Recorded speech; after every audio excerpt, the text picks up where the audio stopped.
વિજ્ઞાન ધોરણ 8 પ્રકરણ 1 પાક ઉત્પાદન અને વ્યવસ્થાપન.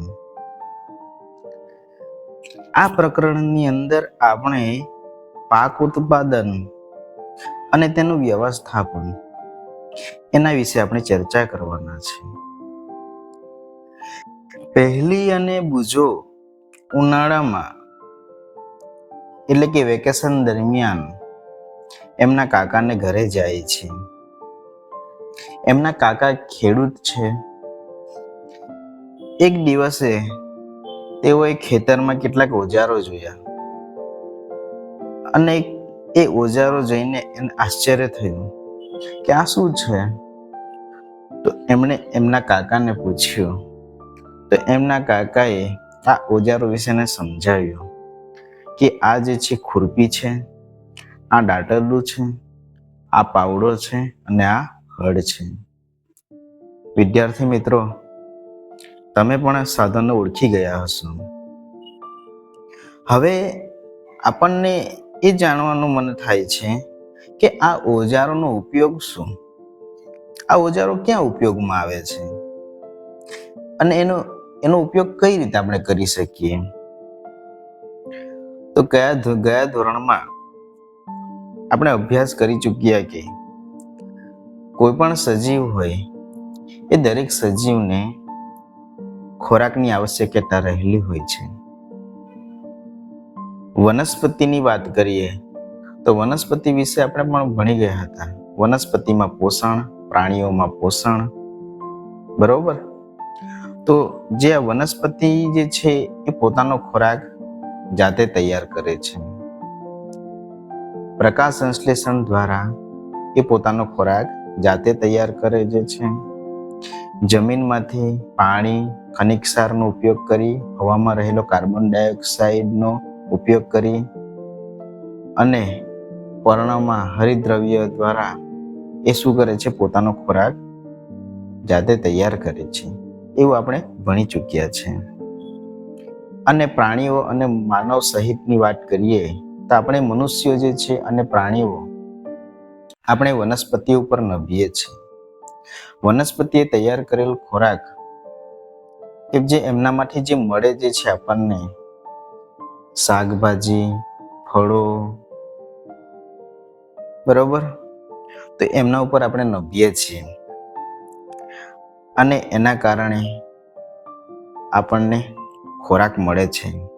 એટલે બધા સજીવોને ખોરાકની આવશ્યકતા રહેલી હોય છે. લીલી વનસ્પતિ પોતાનો ખોરાકનું સંશ્લેષણ કેવી રીતે કરે છે? તો જે લીલી વનસ્પતિ જે છે એ પોતાનો ખોરાક જાતે તૈયાર કરે છે. એટલે કે જે પદાર્થ જે છે એનું સંશ્લેષણ કરે જે છે અને સંશ્લેષણ દ્વારા કાર્બોદિત પદાર્થ બનાવે છે. અને આ કાર્બોદિત પદાર્થમાં ઓક્સિજન, કાર્બન ડાયોક્સાઇડ અને નાઇટ્રોજન હોય છે. હવે આ જે ઓક્સિજન અને કાર્બન ડાયોક્સાઇડ જે છે એનું પ્રોટીન અને સ્ટાર્ચમાં તો રૂપાંતર થઈ જાય છે, એનું શોષણ થઈ જાય છે. પરંતુ નાઇટ્રોજન છે એ નાઇટ્રોજનનું કઈ રીતે શોષણ થાય છે? વનસ્પતિ જે છે એ હવામાંથી કાર્બન ડાયોક્સાઇડનો ઉપયોગ કરી શકે છે, પરંતુ નાઇટ્રોજનનો ઉપયોગ કરી શકે નહીં. તો નાઇટ્રોજનનું શોષણ કઈ રીતે થાય છે? નાઇટ્રોજન ક્યાં જાય છે? હવામાં ભરપૂર પ્રમાણમાં નાઇટ્રોજન હોય છે. તો આપણે જે શીખી ગયા હતા એ મુજબ કે જે સિંબી કુળની જે વનસ્પતિઓ હોય છે એના દ્વારા એને મૂળમાં જે ગાંઠ જોવા મળે છે કે જ્યાં રાઇઝોબિયમ નામના બેક્ટેરિયા હોય છે એ પોતાના પોષણ માટે હવામાંનો નાઇટ્રોજન જે છે એ વાયુને દ્રાવ્ય સ્વરૂપમાં ફેરવે છે અને પોષણ મેળવે છે. અને એ પછી એનો ઉપયોગ આ કઠોળ વર્ગની જે વનસ્પતિઓ છે એ કરતા હોય છે. આમ આપણે ભણી ચૂક્યા છીએ. આપણે ખોરાક શા માટે ખાઈએ છીએ? ખોરાક શા માટે ખાઈએ? તો આપણા શરીરની વૃદ્ધિ માટે, શરીરનું બંધારણ માટે, શરીરનું જે જૈવિક ક્રિયાઓ જે છે, શક્તિ ઉર્જા મેળવવા માટે આપણે ખોરાક ખાઈએ છીએ. ખોરાકમાંથી આપણને કેટલાક ઘટકો પ્રાપ્ત થાય છે, જેવા કે કાર્બોહાઈડ્રેટ, પ્રોટીન, ચરબી, ખનિજ ક્ષાર, વિટામિન વગેરે. તમે જાણો છો કે સજીવો ખોરાકમાંથી પ્રાપ્ત શક્તિની મદદથી વિવિધ શારીરિક ક્રિયાઓ જેવી કે પાચન, શ્વસન, ઉત્સર્જન કરે છે. આપણે આ ખોરાક વનસ્પતિ અથવા પ્રાણી કે બંનેમાંથી પ્રાપ્ત કરી શકીએ છીએ. વનસ્પતિ આપણને શાકભાજી, ફળો આપે છે. પ્રાણીઓ આપણને દૂધ આપે છે, ઈંડા આપે છે. બરોબર.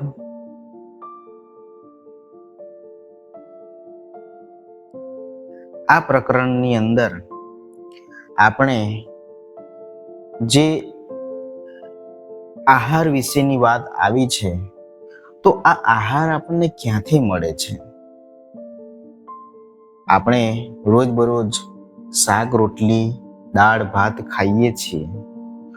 તો આ જે રોટલી બનાવવા માટે ડાંગર, ઘઉં, બાજરી, મકાઈ આ બધા ધાન્ય પાકની જરૂર હોય છે. તો આ ધાન્ય પાક ક્યાં ઉગાડવામાં આવે છે? આપણે જે શાક ખાઈએ છીએ, તો આ શાકભાજી એ પણ આપણને વનસ્પતિમાંથી મળે છે. તો એમની પણ ખેતી કરવામાં આવે છે. હવે અહીંયા આપણે ખેતી વિશેની વાત કરીશું. તો સર્વપ્રથમ ખેત પદ્ધતિઓ. જો આજથી ઘણા વર્ષ પહેલા, એટલે કે ઈસવીસન પૂર્વે 10,000 સુધી લોકો ભટકતું જીવન જીવતા હતા. તેઓ ખોરાક તેમજ રહેઠાણની શોધમાં સમૂહમાં એક સ્થાનેથી બીજે સ્થાને વિચરણ કરતા હતા. એટલે કે આપણે જે આદિમાનવ જે કહેવાય છે, કે શરૂઆતમાં લોકો ભટકતું જીવન જીવતા હતા. લોકોને ખાવાનું મળતું નહીં હતું. એટલે કે એ સમય દરમિયાન ખેતી થઈ શકતી નહીં હતી. એટલે એ સમયના જે લોકો જે છે, એ ભટકતું જીવન જીવીને એક જગ્યાએથી બીજી જગ્યાએ જતા હતા. એમને ખોરાકમાં કાચા ફળો, શાકભાજી મળતું હતું અને ખોરાક માટે પ્રાણીઓનો શિકાર કરી આહાર લેતા હતા. ત્યારબાદ એમને સમજાયું કે ખેતી કરીને પણ આપણે આહાર લઈ શકીએ છીએ. તો ખેતી કરીને એમણે ડાંગર, ઘઉં અને અન્ય ખાદ્ય પાકોનું વાવેતર કરીને ઉત્પાદન શરૂ કર્યું. આ પ્રકારે ખેતીની શરૂઆત થઈ. હવે આપણે વાત કરીશું ખેતીમાં. ખેતીમાં શું રોપવામાં આવે છે? તો પાક તૈયાર કરવામાં આવે છે. સામાન્ય રીતે આપણે એમ જ બોલતા હોઈએ છીએ કે પાક તૈયાર કર્યો. હવે પાક કોને કહેવાય? ખેતરમાં તમે કોઈક ધાન્ય પાક વાવવાના હોય, તમારી પાસે મોટું ખેતર હોય અને એ ખેતરમાં તમે ફક્ત એક મકાઈ રોપો, તો એ પાક ના કહેવાય. તમે એક શાકભાજી રોપો, પછી મકાઈ રોપો, બાજરી રોપો, અન્ય કોઈ પણ વનસ્પતિ રોપો અલગ અલગ પ્રકારની, તો એ પાક ના કહેવાય.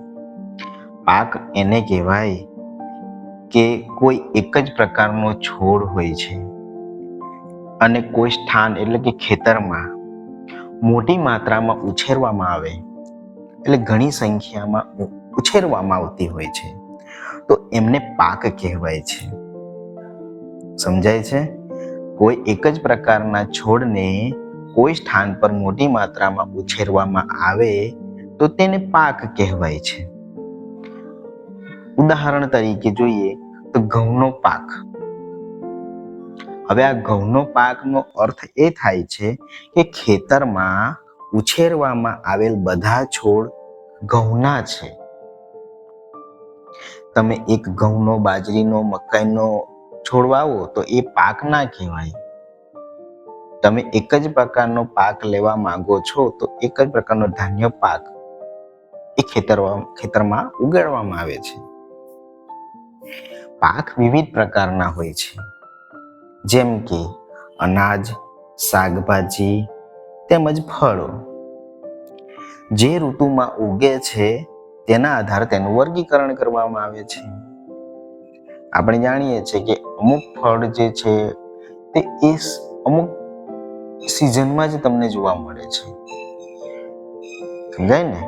આપણે જે બોર ખાઈએ છીએ, બરાબર, એટલે તમને અમુક સિઝનમાં જોવા મળે છે. જાંબુ ખાઈએ છીએ તો એ તમને અમુક સિઝનમાં જોવા મળે છે, ચોમાસાની ઋતુમાં જોવા મળે છે, બરોબર ને? કેરી ખાઈએ છીએ તો કેરી તમને ક્યારે જોવા મળે છે? જે ઉનાળાનો જે સમય દરમિયાનમાં તમને એ ખાવા મળે છે. તો એ રીતે શાકભાજી પણ દરેક સમય પ્રમાણે, દરેક ઋતુ પ્રમાણે ઉગે છે. ભારત એક વિશાળ દેશ છે.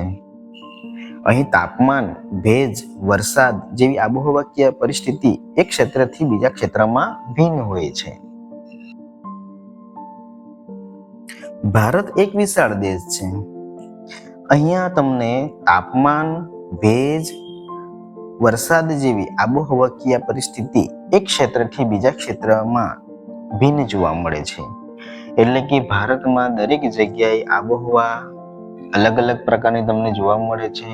ઘણી જગ્યાએ વરસાદ વધારે પડે છે, અમુક જગ્યાએ વરસાદ ઓછો પડે છે, ઘણી જગ્યાએ ગરમી હોય છે, ઘણી જગ્યાએ ગરમી ઓછી હોય છે, અમુક જગ્યાએ ભેજનું પ્રમાણ વધારે હોય છે. સમજાય? તો એ મુજબ દેશના વિવિધ ભાગોમાં વિવિધ પ્રકારના પાક ઉછેરવામાં આવે છે. એટલે કે દરેક જગ્યાએ ખેતી પણ અલગ અલગ થાય છે. તો આને લઈને, આ વિવિધતાને લઈને પાકને બે મુખ્ય વર્ગમાં વહેંચવામાં આવે છે. તો એ બે મુખ્ય વર્ગો કયા કયા છે? તો એ વર્ગ છે ખરીફ પાક અને બીજો છે રવિ પાક. ખરીફ પાક કોને કહેવાય? જે પાકને વરસાદની ઋતુમાં રોપવામાં આવે છે એવા પાકને ખરીફ પાક કહેવાય છે. ભારતમાં વરસાદની ઋતુ દરમિયાન, એટલે કે વર્ષા ઋતુ ક્યારે હોય છે કે જૂનથી સપ્ટેમ્બર સુધી હોય છે. તો એ દરમિયાન ખરીફ પાક તરીકે ડાંગર, મકાઈ, સોયાબીન, મગફળી અને અન્ય પાકો જેવા કે કપાસ પણ એક ખરીફ પાક છે. તો આ બધા જે પાકો જે છે એ વર્ષા ઋતુમાં કરવામાં આવે છે. રવિ પાક શિયાળામાં, એટલે કે શિયાળાની ઋતુ દરમિયાન આ રવિ પાક થાય છે.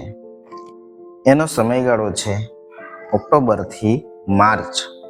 એટલે કે ઓક્ટોબરથી માર્ચ મહિનામાં આ જે રવિ પાક તૈયાર કરવામાં આવે છે એવા પાકને રવિ પાક કહેવામાં આવે છે. કહેવાનો મતલબ કે શિયાળામાં રોપવામાં આવતા પાકને રવિ પાક કહેવામાં આવે છે.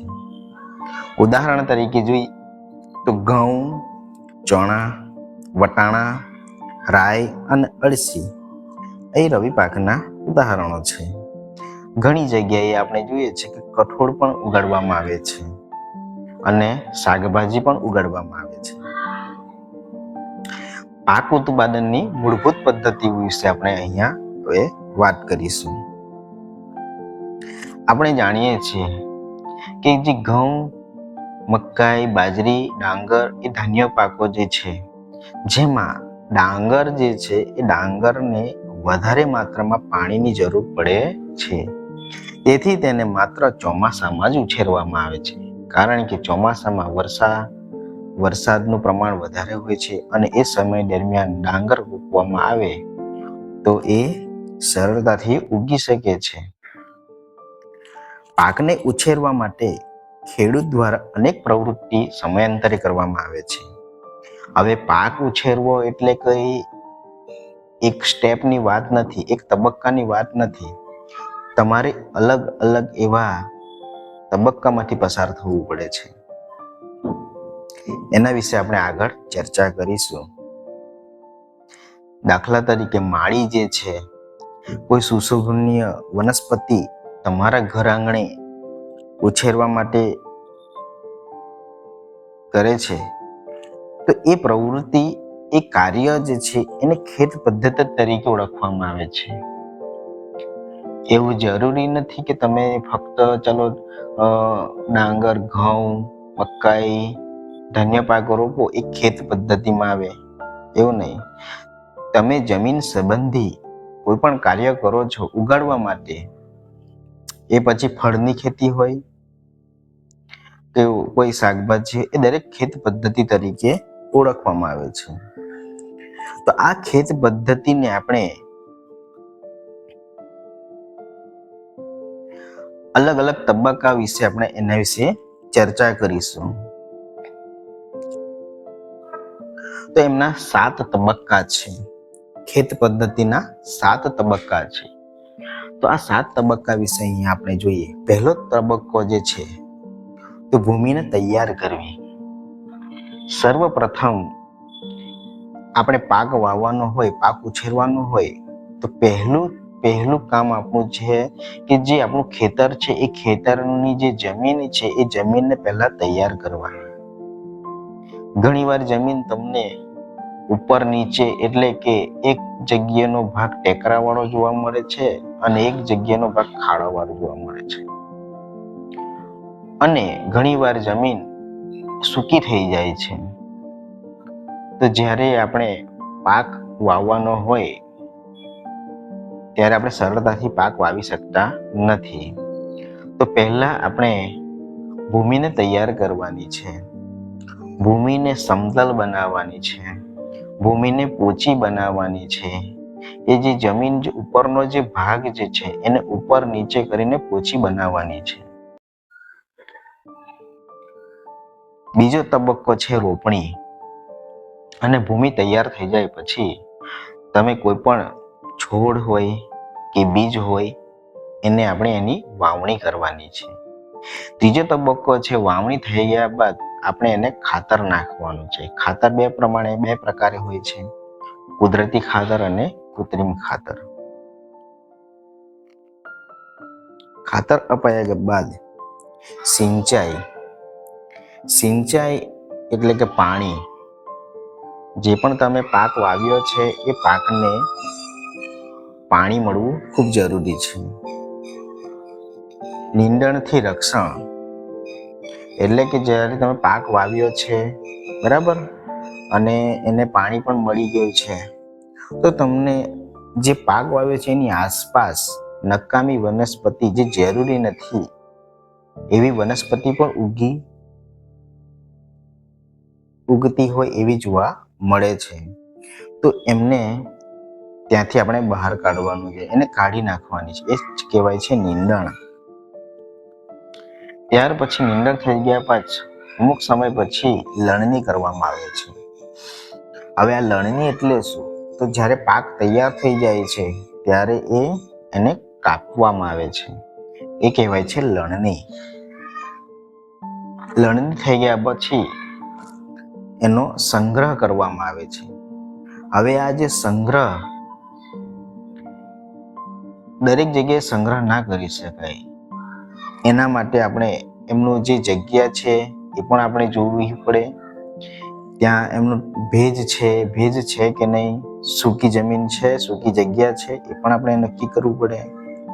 આસપાસ જે પાકને નુકસાન કરતા જીવજંતુ, બરાબર, એ પણ એનાથી પણ આપણે દૂર રાખવું જોઈએ. તો આપણે એને એવી જગ્યાએ આપણે રાખવું કે એને એ પાકને નુકસાન ન થાય એવી જગ્યાએ આપણે પાકને સંગ્રહ કરવો જોઈએ.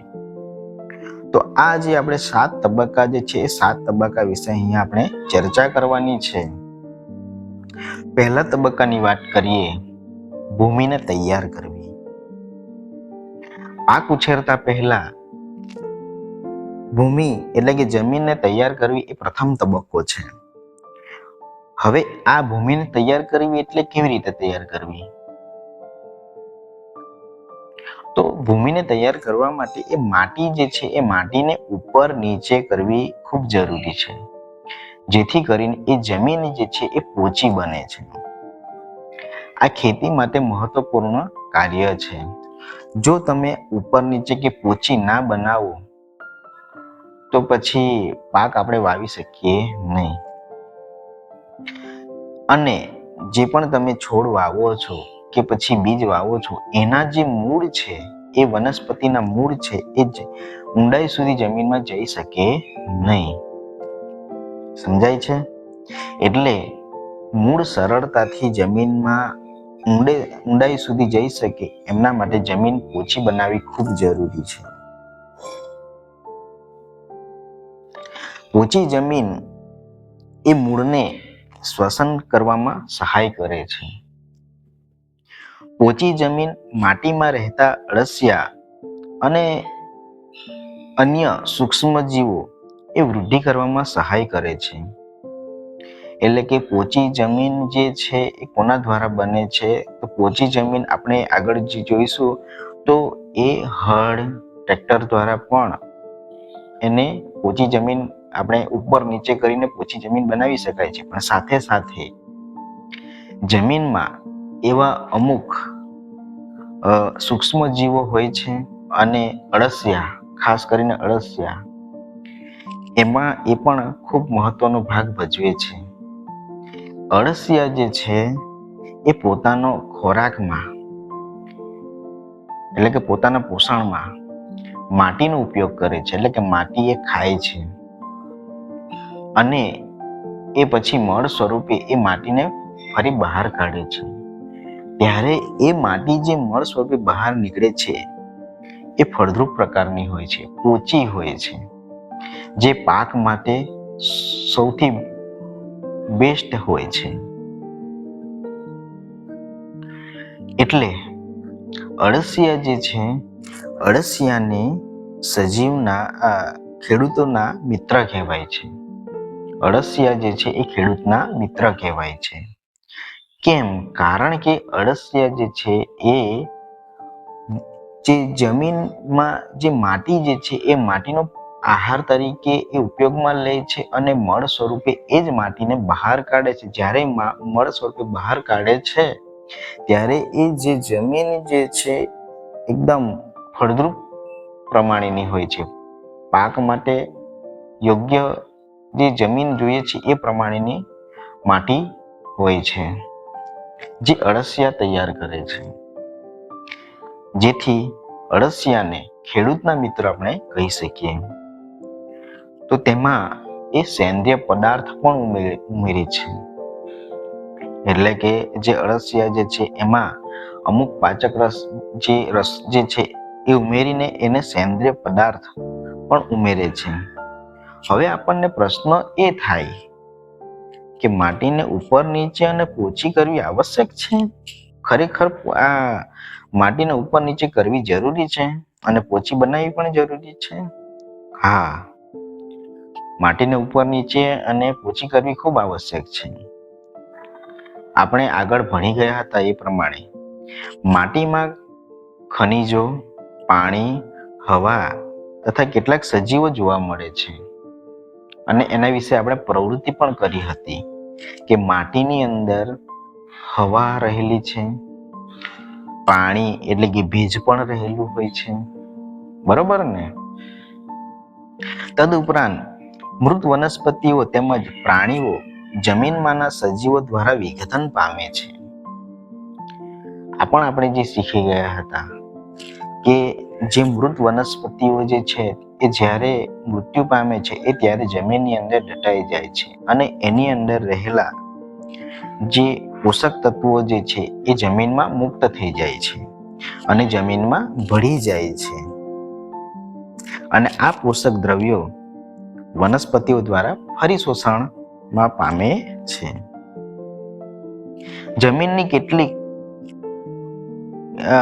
જમીનમાં કેટલાક સેન્ટીમીટર સુધી ઉપરની સપાટી જ ભૂમિ વનસ્પતિની વૃદ્ધિમાં સહાય કરે છે. આ ખાસ બાબત જ્યારે આપણે પાક ઉછેરવાનો હોય ત્યારે આ બાબત ખાસ ધ્યાનમાં રાખવાની.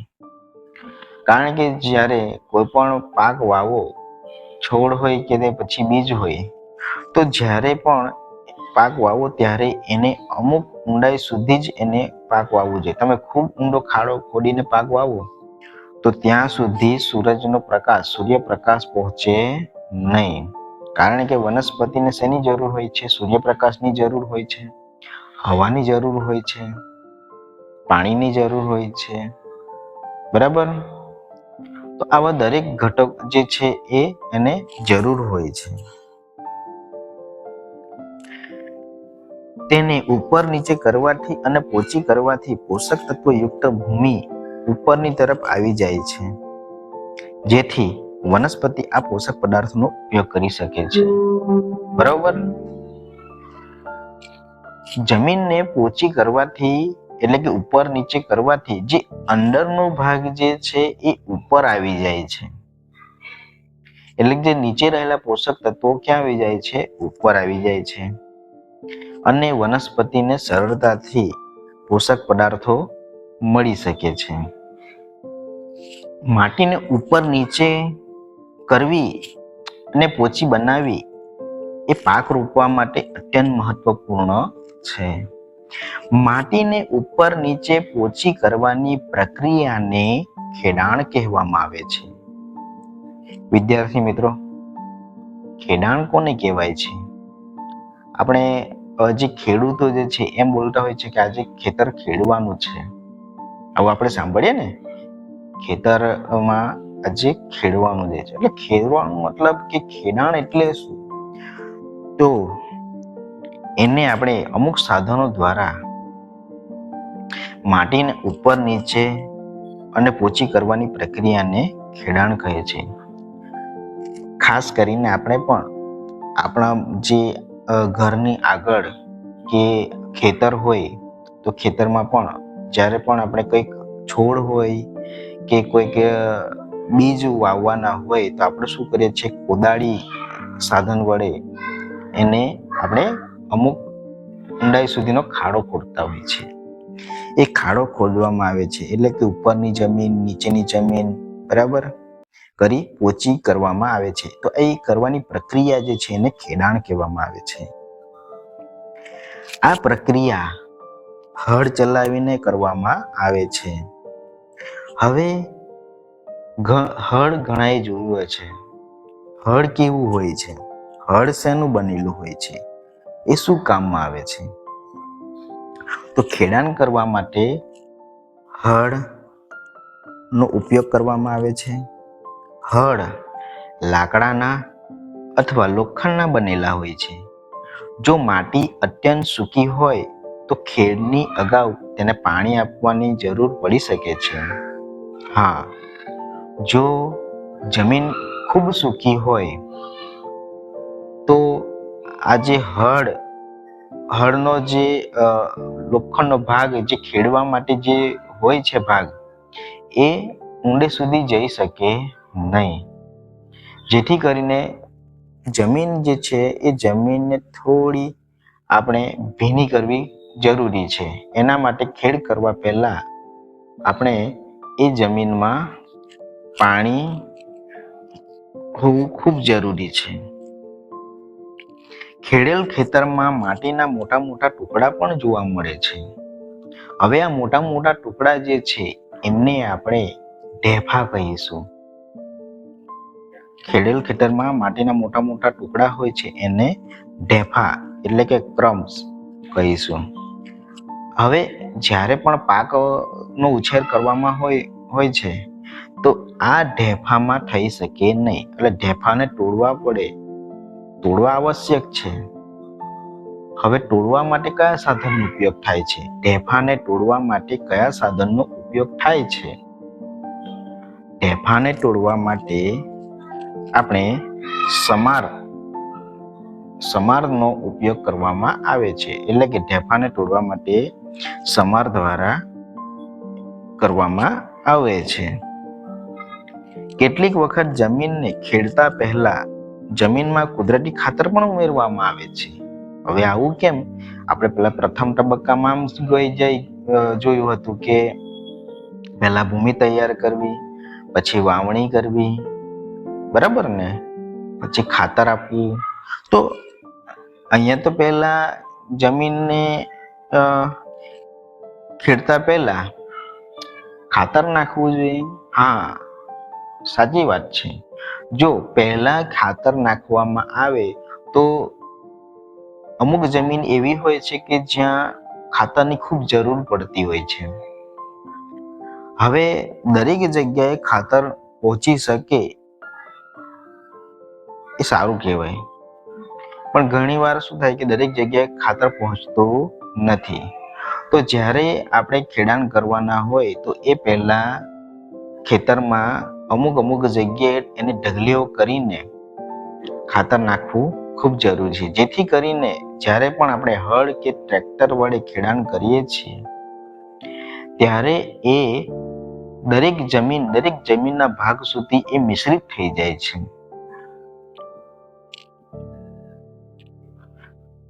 જમીનમાં બીજ રોપતા પહેલા જમીનને પાણી આપવામાં આવે છે. અહીંયા આપણે ખેડાણ માટે કેટલાક ખેતીના ઓજારો વિશે અહીંયા જોઈએ. તો સારું ઉત્પાદન મેળવવા માટે બીજ રોપતા પહેલા માટીના ઢેફાને તોડવા આવશ્યક છે. આ કાર્ય વિવિધ ઓજારોની મદદથી કરવામાં આવે છે. હળ, ખરપિયો, કલ્ટિવેટર એટલે કે દાંતી કહેવાય છે. આ સાધનનો ઉપયોગ કરીને આપણે ખેડાણ કરી શકીએ છીએ. હવે આ ખેતી માટે લેવાતા મુખ્ય ઓજારો છે. અહીંયા તમે આકૃતિમાં જોઈ શકો છો કે હળ છે, એ હળનું સાધન, હળ તમને જોવા મળે છે. બળદની માથાની ઉપર જે ભાગ જે છે એને જોત કહેવામાં આવે છે. શું કહેવામાં આવે છે? એને જોત કહેવામાં આવે છે. ત્યાંથી પછી એક નીચેનો ભાગ કે જે જમીન સુધી જાય છે એ ભાગને આપણે હળ સાપ્ત કહી શકીએ, બરાબર. અને જે જમીનને જે અડી જાય છે એ ભાગ તમને અહીંયા જોવા મળે છે, એને આ ભાગને ફાલ કહેવામાં આવે છે, અને ફાલ વડે ખેડાણ થતું હોય છે. તો હળ વિશે વાત કરીએ તો પ્રાચીન સમયથી જ હળનો ઉપયોગ થતો જોવા મળે છે. એ હળનો ઉપયોગ ભૂમિના ખેડાણ માટે, પાકમાં ખાતર ભેળવવા માટે, નીંદણને દૂર કરવા માટે તથા માટીને ઉપર નીચે કરવા માટે થાય છે. આ હળ છે એ લાકડાનું બનેલું હોય છે, જેને બળદની જોડ અથવા અન્ય પ્રાણીઓની સહાયતાથી ખેંચવામાં આવે છે. તેમાં લોખંડની મજબૂત ત્રિકોણાકાર પટ્ટી આવેલી હોય છે. તેને ફાલ કહેવામાં આવે છે. હળનો મુખ્ય ભાગ લાંબા લાકડાનો બનેલો હોય છે. અહીંયા તમે જોઈ શકો છો જે લાંબુ લાકડું અહીંયા તમને જે દેખાય છે એ ભાગને આપણે હળ સાપ્ત કહી શકીએ. હવે એ હળ સાપ્તના જે નીચેનો જે છેડો જે જોવા મળે છે ત્યાં એક હેન્ડલ હોય છે. તમને ઉપર જે જોવા મળે છે આ હેન્ડલ હોય છે. હવે આ હેન્ડલ, બરાબર, અને એનો બીજો છેડો જોત કહેવાય જે છે, જેને બળદની ગરદન ઉપર રાખવામાં આવે છે. એક જોડ બળદ તથા એક માણસ હળને સરળતાથી ચલાવી શકે છે. હાલના સમયમાં એટલે કે આધુનિક સમયમાં લોખંડના હળ ઝડપથી લાકડાના દેશી હળની જગ્યા લઈ રહ્યા છે. આગળ આપણે ખરપિયો વિશે જોઈએ. ખરપિયો એક સાદું ઓજાર છે. એ શું કામમાં વપરાય છે? તો ખરપિયો નીંદણને દૂર કરવા અને જમીનને પોચી કરવા માટે વપરાય છે. આ ખરપિયાનો ઉપયોગ કે જે આપણે પાક વાવીએ છીએ એની આસપાસ જે ઉગી નીકળતી જે નકામી વનસ્પતિ છે એને દૂર કરવા અને જમીન પોચી બનાવવા ખરપિયાનો ઉપયોગ થાય છે. ખરપિયો શેનો બનેલો હોય છે? એની બનાવટ કેવી હોય છે? તો તે લોખંડ કે લાકડાનો હોય છે. લોખંડ કે લાકડાનો લાંબો દંડો આવેલ હોય છે. તેના એક છેડે મજબૂત પહોળી અને લોખંડની વળેલી એક તકતી જોડાયેલ હોય છે, જે અહીંયા તમે આકૃતિમાં જોઈ શકો છો, જે બ્લેડની માફક કામ કરે છે. તેને પ્રાણીઓ દ્વારા ખેંચવામાં આવે છે. દાંતી આજના સમયમાં ખેતરની ખેડ માટે એટલે કે જ્યારે ખેતરનું ખેડ કરવાની હોય છે એમાં ટ્રેક્ટર દ્વારા સંચાલિત દાંતી એટલે કે કલ્ટિવેટર વડે કરવામાં આવે છે. જેમાં તમે આ સાધનનો ઉપયોગ તમે જોઈ શકો છો કે આ સાધન દ્વારા એટલે કે કલ્ટિવેટર કહેવાય છે. કલ્ટિવેટરના ઉપયોગથી તમે ઓછા સમયમાં અને ઓછા શ્રમમાં આપણે આ ખેડ કરી શકીએ છીએ. હવે પછીનો જે બીજો તબક્કો છે વાવણી. વાવણી એટલે કે એ પાક ઉત્પાદનનો મહત્વનો તબક્કો કહી શકાય. તમે ખેતર તૈયાર થઈ ગયું, જમીન તૈયાર કરી નાખી, પરંતુ એમાં હવે આપણે જો બીજ હોય કે છોડ હોય એની ગુણવત્તા જે છે એની પસંદગી કર્યા વગર તમે એને બીજની વાવણી કરો, છોડની વાવણી કરો, તો પછી પાક બરોબર થઈ શકે નહીં. કારણ કે ખેડૂતો ખાસ કરીને જ્યારે પણ પાક વાવવાનો હોય છે તો એ સમય દરમિયાન વાવણી પહેલા સારી ગુણવત્તાવાળા, સ્વચ્છ અને તંદુરસ્ત બીજની પસંદગી કરતા હોય છે. ખેડૂત સારી ઉપજ પ્રાપ્ત કરવા વાળા બીજને અગ્રિમતા આપે છે, પ્રથમ સ્થાન આપે છે. હવે બીજ વાવવાના હોય છે ત્યારે આપણને કઈ રીતે ખબર પડે કે કયા બીજ સારા છે, કયા બીજ ખરાબ છે? તો ઘણીવાર ખેડૂતો ને આપણે જોતા હોઈએ છીએ કે ચણા હોય કે અન્ય કોઈ પણ પાક વાવવાના હોય, બરાબર, ધાન્ય પાક હોય, તો એ ઘણીવાર સડી ગયેલા તમને જોવા મળે છે અને ઘણા બધા ભેગા હોય છે. તમે એક બીજને ચોકસાઈપૂર્વક નજર કરી જો એમને અલગ કરવામાં આવે તો ઘણો સમય લાગે છે.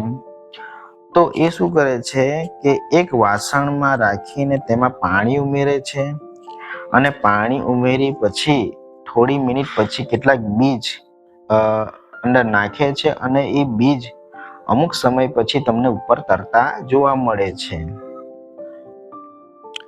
અને જે ઉપર બીજ તરતા જોવા મળે છે એ સડી ગયેલા હોય છે કે જે ખેતી માટે લાયક નથી, અને જે તળિયે બેસી ગયેલા છે એ ખેતી માટે લાયક છે. તો આવી રીતે સારી ગુણવત્તાવાળા, સ્વચ્છ, તંદુરસ્ત બીજની પસંદગી કરવામાં આવતી હોય છે. આપણે પણ પ્રવૃત્તિ કરી શકીએ કે એક બીકર લેવાનું હોય છે અને બીકરમાં અડધે સુધી પાણી ભરવાનું હોય છે અને તેમાં એક મુઠ્ઠી ભરીને ઘઉંના દાણા નાખો અને તેને બરોબર હલાવો. કેટલાક સમય સુધી આપણે રાહ જોવાની છે અને અંદર આપણે અવલોકન કરવાનું છે તમને શું જોવા મળે છે. અવલોકન કરતા આપણને જણાય છે કે કેટલાક બીજ ઉપર તણાઈ આવે છે, જ્યારે કેટલાક બીજ તળિયે બેસી ગયેલા છે. જો તમને સારા બીજ હોય, સારી ગુણવત્તાવાળા સ્વચ્છ તંદુરસ્ત બીજ હોય તો એ તળિયે બેસી જશે, બેસી જાય છે. અને જો એ બીજમાં જો સડી ગયેલા હોય તો એ કદાચ ઉપર તણાતા હોય, ઉપર તરવાય લાગે છે. બરાબર. તો આ રીતે બીજની પસંદગી થતી હોય છે. આપણે અહીંયા પરંપરાગત ઓજાર ની અહીંયા આપણે ચર્ચા કરીશું. ખાસ કરીને ખેડૂતો પરંપરાગત ઓજારનો ઉપયોગ કરતા હોય છે. જ્યાં ધાન્ય પાકો વાવતા હોય છે, જ્યાં બીજ દ્વારા વાવણી થતી હોય છે, ત્યાં એક ઓજાર જે છે એ ઓજાર ગળની આકારનું હોય છે. અહીંયા તમે ચિત્રમાં પણ જોઈ શકો છો કે પરંપરાગત રીતે બીજની વાવણી કરવા માટે વાપરવામાં આવતું ઓજાર એ ગળની આકારનું હોય છે. હવે આ શું કાર્ય કરે છે? ગળની શું કાર્ય કરે છે? તો ગળણીની અંદર બીજ નાખવાથી તેના ધારદાર અણીવાળા છેડાયુક્ત 2 કે 3 પાઇપમાંથી એ બીજ પસાર થાય છે અને આ છેડાઓ મારફતે બીજ માટીમાં ખૂંપીને ત્યાં બીજનું સ્થાપન થાય છે. તો આ એક પરંપરાગત પદ્ધતિ જે છે. હવે આ પરંપરાગત પદ્ધતિથી આગળ જઈ ખેડૂતો વાવણીનો ઉપયોગ કરતા થયા છે. હવે આ વાવણીઓ એટલે શું? તો વાવણીઓ એટલે ટ્રેક્ટર દ્વારા જોડવામાં આવતું એક સાધન છે. વાવણીઓ એ આજના જમાનામાં ટ્રેક્ટર દ્વારા સંચાલિત વાવણીયાનો ઉપયોગ થાય છે. તે બીજને સમાન અંતર તેમજ સમાન ઊંડાઈએ રોપે છે. તે સુનિશ્ચિત કરે છે કે રોપણી પછી બીજ માટી દ્વારા ઢંકાયેલું રહે. આ બાબત બીજને પક્ષીઓ દ્વારા ખાઈ જવાની ક્રિયાથી બચાવે છે. વાવણી દ્વારા રોપણી કરવાથી સમય અને મહેનત બંનેનો બચાવ થાય છે. તો આ ખાસ કરીને આધુનિક યુગમાં વાવણીઓ જે છે એ વાવણીયાનો ખૂબ ઉપયોગ કરવામાં આવે છે, જેથી મહેનત પણ બચે છે અને સમયનો પણ બચાવ થાય છે. હવે ઘણીવાર આપણને નર્સરીઓમાં કેટલાક છોડ જે છે એ છોડ કોથળીમાં રાખેલા હોય જોવા મળે છે, બરોબર ને? તો એ છોડને કોથળીઓમાં કેમ રાખવામાં આવે છે? ડાંગર જેવા કેટલાક છોડના બીજને પહેલા નર્સરીમાં ઉગાડવામાં આવે છે. જ્યારે તેમના રોપાઓ તૈયાર થઈ જાય છે ત્યારે તેને મનુષ્ય દ્વારા ખેતરમાં રોપવામાં આવે છે. કેટલીક વન્ય વનસ્પતિઓ અને કેટલીક પુષ્પીય વનસ્પતિઓ પણ નર્સરીમાં ઉછેરવામાં આવે છે. જે અહીંયા તમે જોઈ શકો છો કે નર્સરીમાં તમને આવી વનસ્પતિઓ જોવા મળે છે. એને કોથળીની અંદર રોપવામાં આવે છે. હવે જ્યારે શરૂઆતમાં કંઈક આપણે જે છોડ ઉગાડવામાં આવે છે ત્યારે એને કોથળીની અંદર રોપવામાં આવતી હોય છે. પછી એ ખેડૂતો એ શું કરે છે કે એ કોથળીમાંનો જે છોડ છે એને અન્ય જગ્યાએ કે જ્યાં એને રોપવાનું છે ત્યાં એનું સ્થાપન કરે છે. હવે છોડ જ્યારે રોપવાના હોય તો એ પહેલા ત્યાંની જમીન પણ જોવી ખૂબ આવશ્યક છે. ઓછી જમીન હોય, બરાબર, તો ગીચતા રોપવા બીજની વચ્ચે યોગ્ય અંતર હોવું ખૂબ આવશ્યક છે. તમે 2-3 છોડ વાવો છો તો ત્યાં વચ્ચે જગ્યા રાખવી ખૂબ જરૂરી છે. કેમ રાખવી જરૂરી છે? તો જે પણ તમે છોડ વાવો છો એ છોડને પૂરતો સૂર્યપ્રકાશ મળવો ખૂબ જરૂરી છે. સાથે સાથે ભૂમિમાંથી પોષક તત્વો તેમજ પાણી પૂરતા પ્રમાણમાં પ્રાપ્ત થાય એ પણ ખાસ જરૂરી છે. સમયાંતરે અત્યંત ગીચતાપૂર્ણ રોકવા માટે કેટલાક છોડને દૂર પણ કરી દેવામાં આવે છે. એટલે કે તમે છોડને વાવો તો બધા ભેગા નહીં વાવી દેવાના હોય છે. ત્યાં આપણે થોડી અમુક અંતર સુધી જગ્યા પણ રાખવી જરૂરી છે. બરોબર. હવે આપણે અહીંયા કુદરતી ખાતર અને કૃત્રિમ ખાતર વિશે અહીંયા વાત કરીશું. તો વનસ્પતિ જે છે એ વનસ્પતિને સ્વસ્થ, વૃદ્ધિ અને પોષક દ્રવ્ય સ્વરૂપે જે પદાર્થોને માટીમાં ઉમેરવામાં આવે છે તેને કુદરતી ખાતર કે કૃત્રિમ ખાતર આપણે કહી શકીએ. ઘણીવાર ખેતરમાં પણ આપણે જોઈએ છીએ કે આજુબાજુ આપણે જોઈએ છીએ કે અમુક વનસ્પતિઓ જે છે નબળી જોવા મળે છે. એનો યોગ્ય વિકાસ થયેલો નથી. બરાબર ને? એ બીજી અન્ય વનસ્પતિઓ કરતા નબળી તમને જોવા મળે છે. તો આવું કેમ? છે એક જ ખેતરમાં, છે એક જ જગ્યાએ, તો પણ આવું કેમ તમને તફાવત જોવા મળે છે કે એક વનસ્પતિ નબળી છે અને એક વનસ્પતિ વૃદ્ધિ થયેલી છે? તો આમ છોડને પણ પોષક દ્રવ્યોની જરૂર હોય છે. તો પોષક દ્રવ્યો ક્યાંથી લાવવા? તો પાકને સતત ઉગાડવાથી માટીમાંથી પોષક દ્રવ્યો ઓછા થઈ જાય છે. આથી ખેડૂતોએ ભૂમિને પોષક તત્વો પુનઃ પૂરા પાડવા માટે ખેતરમાં કુદરતી ખાતર કે કૃત્રિમ ખાતર ઉમેરવું ખૂબ જરૂરી છે. આ ક્ષતિ પૂરી કરવા માટે ખેડૂત ખેતરમાં કુદરતી ખાતર આપે છે. આ પ્રક્રિયાને ખાતર આપવાની પ્રક્રિયા કહેવામાં આવે છે. અયોગ્ય અથવા અપૂરતા કુદરતી ખાતર આપવાથી છોડ નબળા પડી જાય છે. જે છોડને જે જરૂરી હોય, બરાબર, જરૂર પ્રમાણમાં ખાતર ઉમેરવું જોઈએ. તમે વધારે પડતું ખાતર ઉમેરો તો પણ નુકસાન થાય છે છોડને. ઓછા પ્રમાણમાં ખાતર ઉમેરો તો પણ છોડને નુકસાન થાય છે. એટલે યોગ્ય પ્રમાણમાં કુદરતી ખાતર ઉમેરવું ખૂબ જરૂરી છે. કુદરતી ખાતર એક કાર્બનિક એટલે કે જૈવિક પદાર્થ છે જે વનસ્પતિ અથવા પ્રાણી કચરાના વિઘટનથી પ્રાપ્ત થાય છે. કુદરતી ખાતર મતલબ કે છાણિયું ખાતર આપણે કહી શકીએ. છાણિયું ખાતર કે જે પ્રાણીઓના મળમૂત્ર અને વનસ્પતિઓ જેમ કે ઘાસ છે, અન્ય જે કાર્બનિક પદાર્થ છે, તો એના વિઘટનથી આ કુદરતી ખાતર પ્રાપ્ત થાય છે. ખેડૂત વનસ્પતિ તેમજ પ્રાણી કચરાને ખુલ્લા સ્થળોએ એક ખાડામાં એકઠા કરી તેનું વિઘટન થવા દે છે. વિઘટન કેટલાક સૂક્ષ્મજીવો દ્વારા થાય છે. આ વિઘટિત પદાર્થોને કુદરતી ખાતરના સ્વરૂપે ઉપયોગમાં લેવામાં આવે છે. જેને અહીંયા આપણે એક પ્રવૃત્તિ જોઈશું કે જેમાં આપણે 3 નિશાનવાળા પ્યાલા લેવાના છે.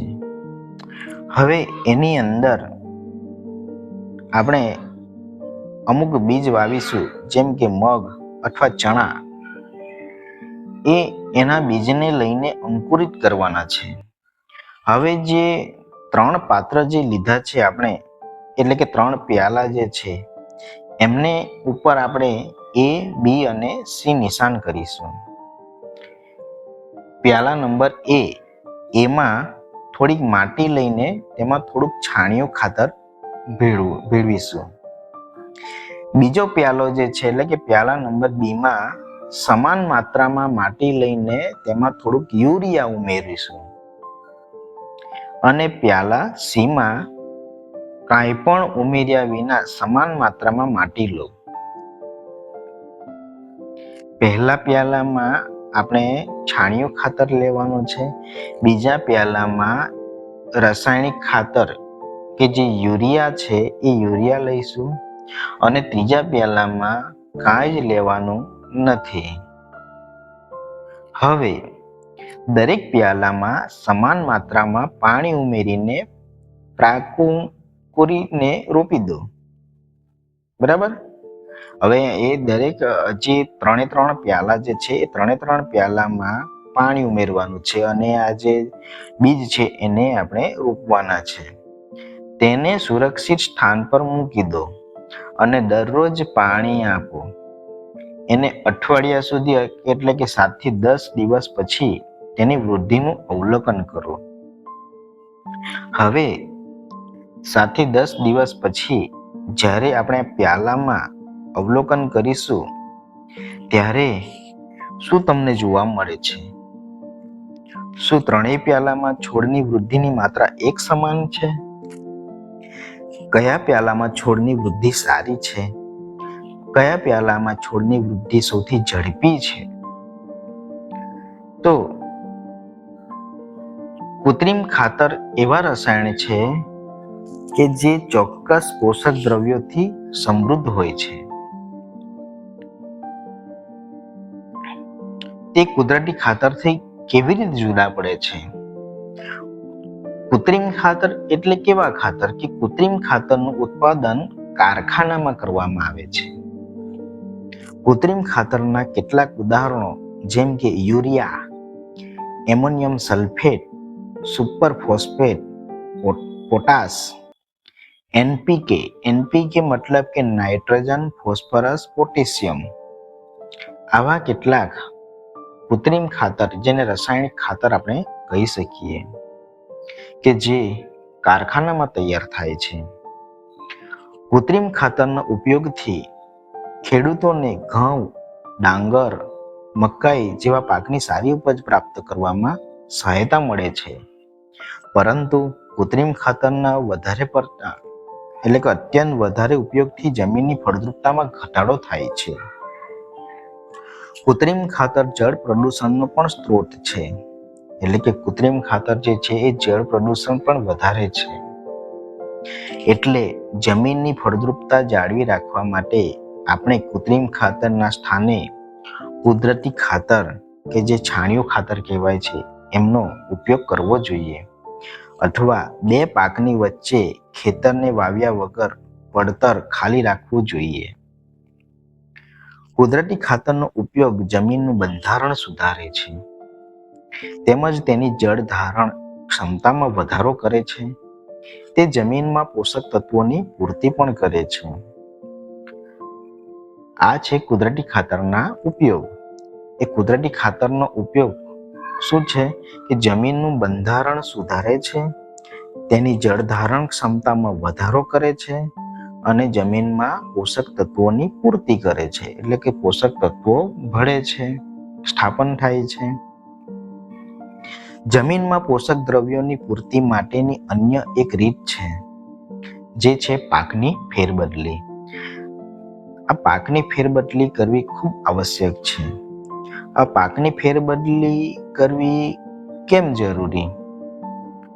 તો જ્યારે પણ આપણે પાક વાવીએ છીએ, તમે એકના એક પાક વાવો છો ત્યારે તેને જે પ્રમાણે પોષક દ્રવ્ય જરૂરી છે એ પોષક દ્રવ્ય તો છોડને મળવા ખૂબ જરૂરી છે અને જમીનમાં એ પોષક દ્રવ્યોનું પ્રમાણ ઓછું થઈ જાય છે. વારંવાર તમે એકનો એક પાક વાવો છો ત્યારે જે છોડને જે પોષક દ્રવ્યોની જરૂરિયાત છે એ પોષક દ્રવ્યો ઓછા થઈ જાય છે. દાખલા તરીકે પહેલા ઉત્તર ભારતમાં ખેડૂતો એક ઋતુમાં કઠોળ ઉગાડતા હતા અને બીજી ઋતુમાં ઘઉં ઉગાડતા હતા. તેનાથી જમીનમાં નાઇટ્રોજનની પૂર્તતા થતી હતી. ખેડૂતોને આ પદ્ધતિ સ્વીકારવા માટે પ્રોત્સાહિત કરવામાં આવી રહ્યા છે. આગળના ધોરણમાં જે આપણે નાઇટ્રોજનનું સ્થાપન એના વિશે પણ શીખી ગયા કે જ્યાં રાઇઝોબિયમ બેક્ટેરિયા છે એ રાઇઝોબિયમ બેક્ટેરિયા સિમ્બિકોડની વનસ્પતિના મૂળ ગંડિકામાં જોવા મળે છે. તેઓ વાતાવરણમાં રહેલા નાઇટ્રોજનનું જમીનમાં સ્થાપન કરે છે. અહીંયા કૃત્રિમ ખાતર અને કુદરતી ખાતર વચ્ચેનો તફાવત જોવા મળે છે. જેમ કે કૃત્રિમ ખાતર અને કુદરતી ખાતરમાં ઘણો ભેદ જોવા મળે છે. કૃત્રિમ ખાતર એ કેવું ખાતર છે? કૃત્રિમ ખાતર એક માનવ નિર્મિત અકાર્બનિક ક્ષાર છે, જ્યારે કુદરતી ખાતર એક પ્રાકૃતિક પદાર્થ છે જે ક્ષાર તેમજ વનસ્પતિના અવશેષોના વિઘટનથી પ્રાપ્ત થાય છે. કૃત્રિમ ખાતર કારખાનામાં તૈયાર થાય છે, જ્યારે કુદરતી ખાતર ખેતરમાં તૈયાર કરી શકાય છે. કૃત્રિમ ખાતરથી જમીનને સેન્દ્રિય પદાર્થો પ્રાપ્ત થતા નથી, જ્યારે કુદરતી ખાતર જમીનને ભરપૂર માત્રામાં સેન્દ્રિય પદાર્થો પૂરા પાડે છે. કૃત્રિમ ખાતરમાં વનસ્પતિ માટે જરૂરી પોષક દ્રવ્યો જેવા કે નાઇટ્રોજન, ફોસ્ફરસ, પોટેશિયમ ભરપૂર માત્રામાં હોય છે, જ્યારે કુદરતી ખાતરમાં વનસ્પતિ માટે જરૂરી પોષક દ્રવ્યો સાપેક્ષ રીતે ઓછી માત્રામાં હોય છે. અહીંયા કૃત્રિમ ખાતર અને કુદરતી ખાતર વચ્ચેનો ભેદ દર્શાવવામાં આવ્યો છે. કુદરતી ખાતરના ફાયદા. તો જૈવિક ખાતરને કૃત્રિમ ખાતરની તુલના કરવામાં આવે તો જે કુદરતી ખાતર છે એ વધારે સારું ગણવામાં આવે છે, જેનું મુખ્ય કારણ એ છે કે તે જમીનની જળ ધારણ ક્ષમતામાં વધારો કરે છે. તે જમીનને છિદ્રાળુ બનાવે છે, જેનાથી વાયુ વિનિમયમાં સરળતા પ્રાપ્ત થાય છે. તે ફાયદાકારક સૂક્ષ્મજીવોમાં વધારો કરે છે. તે જમીનના બંધારણમાં સુધારો કરે છે. સિંચાઈ. જીવંત રહેવા માટે પ્રત્યેક સજીવને પાણીની આવશ્યકતા રહેલી છે. વૃદ્ધિ તેમજ વિકાસ માટે પાણીનું વિશેષ મહત્વ છે. વનસ્પતિના મૂળ દ્વારા પાણીનું શોષણ થાય છે, જેની સાથે ખનિજ તત્વો અને ખાતરોનું પણ શોષણ થાય છે. વનસ્પતિમાં લગભગ 90% પાણી હોય છે. પાણી આવશ્યક છે કારણ કે બીજનું અંકુરણ શુષ્ક પરિસ્થિતિમાં થતું નથી. પાણીમાં ઓગાળેલા પોષક તત્વોનું વહન વનસ્પતિના પ્રત્યેક ભાગમાં થાય છે. પાણી પાકને ઠંડી તેમજ ગરમ હવાથી પણ રક્ષણ આપે છે. સ્વસ્થ પાકના ઉછેર માટે જમીનમાં પાણીની ભેજ જાળવી રાખવા માટે ખેતરમાં નિયમિત રૂપે પાણી આપવું આવશ્યક છે. હવે સિંચાઈ એટલે કે સિંચાઈ કોને કહેવામાં આવે છે? તો નિયમિતપણે ખેતરમાં પાણી પૂરું પાડવાની ક્રિયાને સિંચાઈ કહે છે. સિંચાઈનો સમય અને માત્રા દરેક પાક મુજબ, જમીન મુજબ અને ઋતુ મુજબ જુદા જુદા હોય છે. ઉનાળામાં પાણી આપવાની માત્રા વધારે હોય છે. શા માટે હોય છે? કારણ કે વનસ્પતિના પર્ણો દ્વારા બાષ્પીભવનનો દર વધારે હોવાથી આવું થઈ શકે છે. સિંચાઈનો સ્ત્રોત. આપણને પાણી ક્યાંથી મળે છે? તો પાણી કુવાઓ, બોર કુવાઓ, તળાવો, સરોવર, નદીઓ, બંધ એટલે કે ડેમ તેમજ નહેરો, સિંચાઈ એ બધા પાણીના સ્ત્રોત છે. સિંચાઈની પરંપરાગત પદ્ધતિઓ. કુવાઓ, સરોવર તેમજ નહેરોમાં ઉપલબ્ધ પાણીને ઉપરની તરફ ખેંચીને ખેતરમાં પદ્ધતિઓ જુદા જુદા ક્ષેત્રોમાં જુદી જુદી હોય છે. આ પદ્ધતિઓમાં ઢોર અથવા મજૂર ઉપયોગી બને છે. તેથી આ પદ્ધતિઓ સસ્તી છે પરંતુ ઓછી કાર્યક્ષમ છે. વિભિન્ન પરંપરાગત પદ્ધતિઓ નીચે મુજબ છે, જેમ કે અહીં તમે આકૃતિમાં જોઈ શકો છો એ પ્રમાણે મોટ, ચેન પંપ, ઢેકલી, રહેંડ. પાણીને ઉપર ખેંચવા માટે સામાન્ય રીતે પંપનો ઉપયોગ કરવામાં આવે છે. આ પંપ ચલાવવા માટે ડીઝલ, બાયોગેસ, વિદ્યુત ઉર્જા તેમજ સૌર ઉર્જાનો ઉપયોગ પણ કરવામાં આવે છે. આધુનિક સિંચાઈ પદ્ધતિઓ જે હાલમાં આપણને જોવા મળે છે, જેમ કે જે ઊંચાઈવાળી જગ્યાઓ હોય છે, જ્યાં પાણીનું પ્રમાણ ઓછું હોય છે, ત્યાં હાલ આધુનિક સિંચાઈ પદ્ધતિઓ દ્વારા સિંચાઈ થઈ રહી છે. સિંચાઈની આધુનિક પદ્ધતિઓ આપણે પાણીનો કરકસરપૂર્ણ ઉપયોગ કરી શકીએ છીએ. ઉપયોગમાં લેવાતી મુખ્ય પદ્ધતિઓ આ પ્રમાણે છે. 1. ફુવારા પદ્ધતિ. ફુવારા પદ્ધતિનો ઉપયોગ અસમતલ ભૂમિ માટે, એટલે કે તમને સમાન સમતલ જગ્યા ના હોય એવી જમીન માટે કરવામાં આવે છે. જ્યારે પાણી પૂરતી માત્રામાં પ્રાપ્ય હોતું નથી, કાટખૂણે પાઇપના ઉપરી છેડા ઉપર ફરતી નોઝલો લગાડવામાં આવેલ હોય છે. આ પાઇપ નિશ્ચિત અંતરે મુખ્ય પાઇપ સાથે જોડાયેલ હોય છે. જ્યારે પંપની મદદથી પાણી મુખ્ય પાઇપમાં પહોંચાડવામાં આવે છે, ત્યારે તે ફરતી નોઝલમાંથી બહાર નીકળે છે.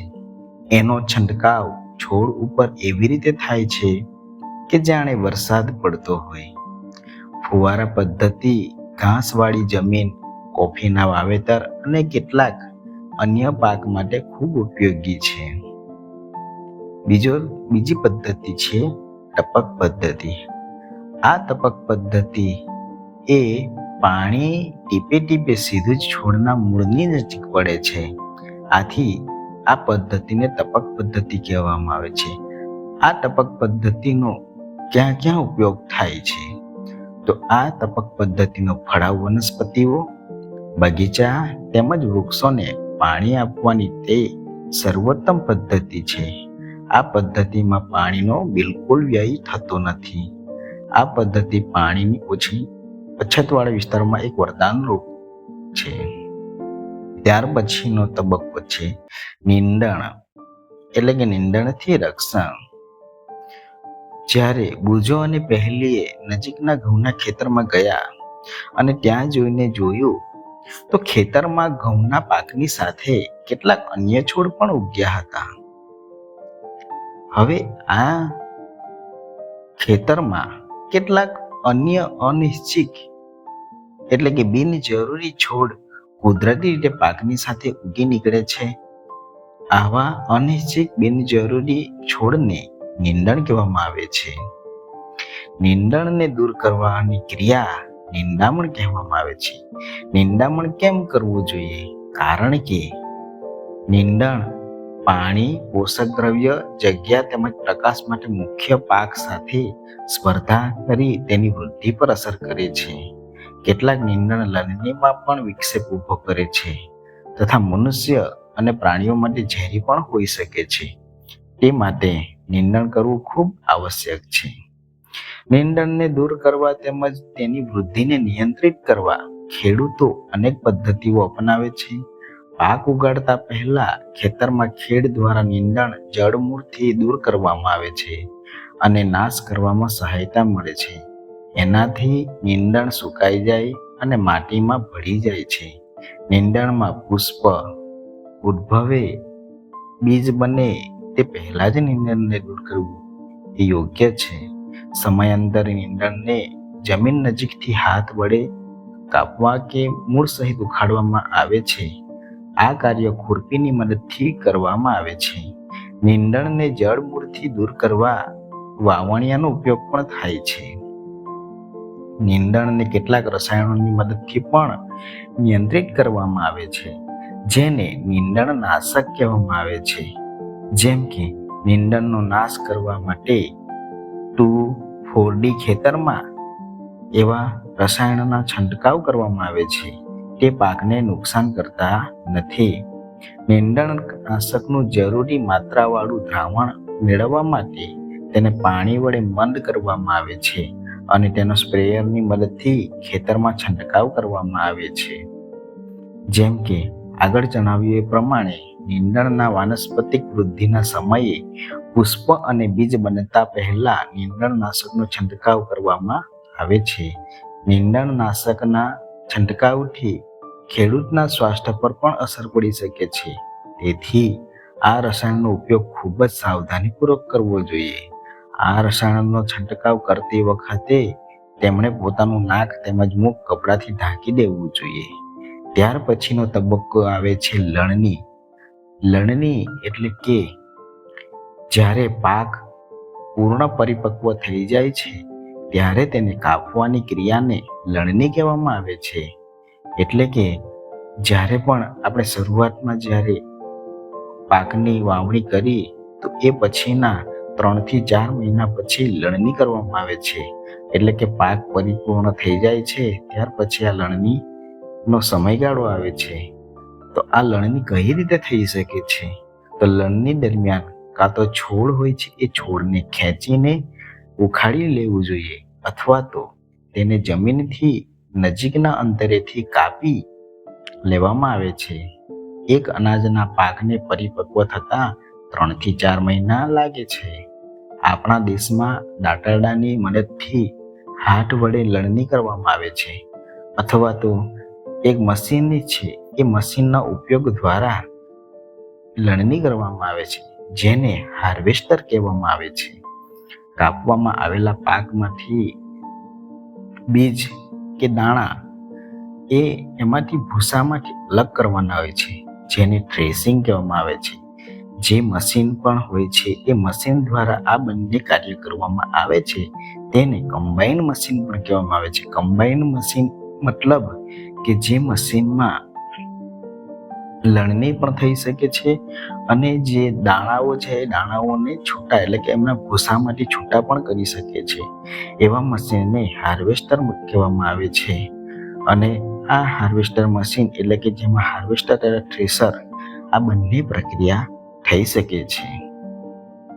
ત્યાર પછી નાના ખેતરવાળા ખેડૂતો અનાજના દાણાઓને અને ભૂસાને ઉપણવા જેવી ક્રિયા દ્વારા અલગ કરે છે, જે અહીં તમે ચિત્ર દ્વારા પણ જોઈ શકો છો. હવે આ લણણી થઈ જાય છે, એ લણણીનો સમયગાળો હોય છે. ત્યાર પછી અમુક ગામડાઓ જે છે એ ગામડાઓમાં લણણી માટેનો ઉત્સવ ઉજવાય છે. એટલે કે પાક વાવ્યાને 3-4 મહિનામાં ખેડૂતો અથાગ પરિશ્રમ કરે છે અને એ પરિશ્રમ સ્વરૂપે લણણીનો સમય આવે છે અને ઊભા પાકનું સુવર્ણ દ્રશ્ય ખેડૂતનું હૃદય ઉલ્લાસ તેમજ સુખાકારીની ભાવનાથી ભરી દે છે. આ સમય પાછલી ઋતુઓનું ફળ આપે છે તેમજ થોડોક આરામ કરવાનો તથા ખુશી મનાવવાનો હોય છે. આથી જ ભારતના બધા જ ભાગોમાં લણણીનો સમય હર્ષોલ્લાસ તેમજ ખુશીનો હોય છે. પુરુષ તેમજ મહિલાઓ બધા ભેગા મળીને ઉત્સાહભેર આ ઉત્સવ ઉજવે છે.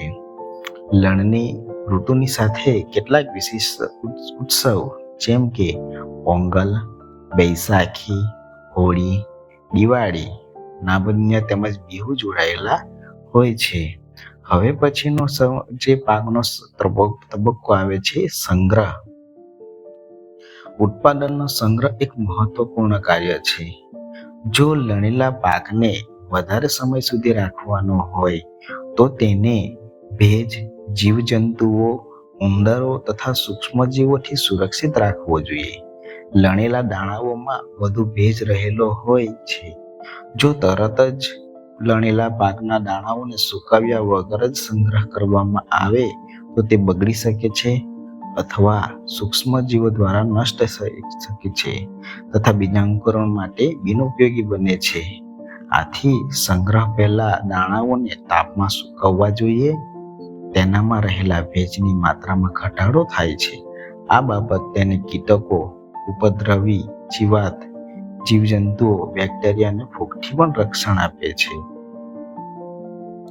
ક્યારેક આપણે જોઈએ છીએ કે પીપળાની અંદર એટલે કે ઘઉં હોય છે, ડાંગર હોય છે, તો તેમાં લીમડાના સૂકેલા પાન પણ મૂકવામાં આવે છે. આશ્ચર્યજનક બાબત છે ને. ખેડૂતો પાકના ઉત્પાદનનો સંગ્રહ કંતાનના કોથળાઓમાં અથવા ધાતુ એટલે કે મેટલના મોટા પીપળાઓમાં કરે છે. તેમજ મોટા પાયા પર અનાજનો સંગ્રહ કોઠારમાં કરવામાં આવે છે, જેથી તેનું ઉંદર અને જીવજંતુઓ જેવા કીટકોથી રક્ષણ પણ કરી શકાય છે. ઘરમાં અનાજના સંગ્રહ માટે લીમડાના સૂકા પાંદડાઓનો ઉપયોગ કરવામાં આવે છે. મોટા સંગ્રહ ગૃહમાં અનાજને કીટકો તેમજ સૂક્ષ્મજીવોથી સુરક્ષિત કરવા માટે વિશિષ્ટ રાસાયણિક ઉપચાર પણ કરવામાં આવે છે.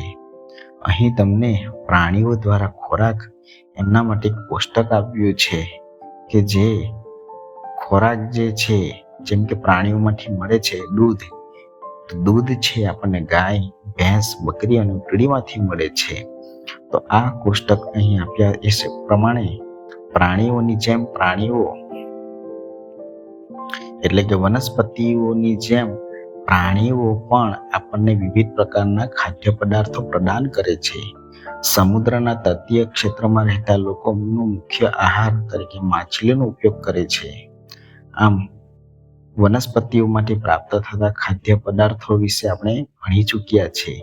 આપણે અત્યારે અભ્યાસ કર્યો કે પાક ઉત્પાદનના વિભિન્ન તબક્કા હોય છે, જેવા કે બીજની પસંદગી, રોપણી વગેરે.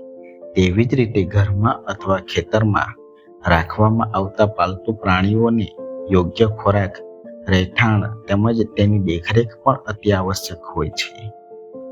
જ્યારે આને મોટા પાયા પર કરવામાં આવે છે ત્યારે તેને પશુપાલન કહેવામાં આવે છે. અહીં તંદુરસ્તી માટે માછલી એક સારો ખોરાક છે. આપણે કોડ લીવર ઓઇલ માછલીમાંથી મેળવીએ છીએ, જેમાં વિટામિન ડી વધારે માત્રામાં હોય છે.